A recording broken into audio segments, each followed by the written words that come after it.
Hey, it's Ethan Skolnick for the 5 Reasons Sports Network. After the Miami Dolphins at Hard Rock Stadium beat the San Francisco 49ers 29-17 to keep their playoff hopes alive. They still need to win their last 2 games, coming up against the Browns and the Jets, 2 winnable games, and they'll need some help.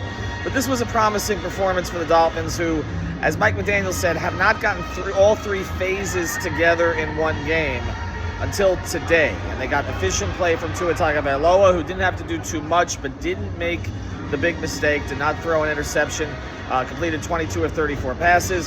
They got Jonnu Smith involved again. He set a single-season record for tight end receiving yards for the Dolphins. And they got good defensive performances from a bunch of different guys, including Chop Robinson, who continues to come on as a pass rusher in his rookie season. Also, Kader Kohou had a big interception late of Brock Purdy, which sealed the game. But the biggest story today was the running game.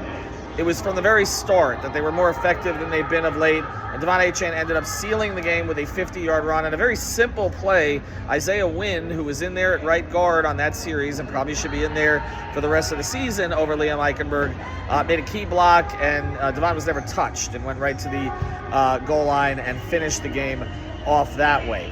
The only real controversy today was Tyreek Hill was not good. Had a couple of drops. One was kind of tipped before it got to him, but a couple of drops in the end zone. And he said after the game that he basically wants to practice more. I mean, that was the gist of it.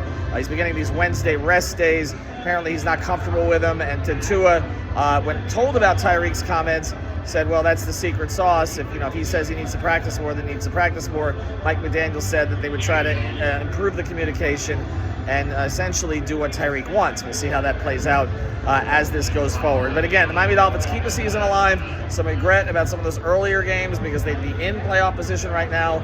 If not for them, of course, if not for Tua's absence earlier in the season when they didn't have a backup quarterback. But look, got to do what you got to do at the end of the year. Finish strong. They're not going to get as high a draft pick as maybe a lot of fans wanted, but finish strong and hope that you get some help. And then it's going to be, if you get to the playoffs, a really tough task because you're going to be going to one of 4 places, Kansas City, Buffalo, Pittsburgh, or Baltimore, the 4 teams that have knocked you out the last 4 times you've been in the postseason. But anyway, we'll get to that later on. Again, strong performance from Tua, strong performance from the defense, and the running game really came to play today. Ethan Skolnick from Hard Rock Stadium, with the Miami Dolphins win 29-17.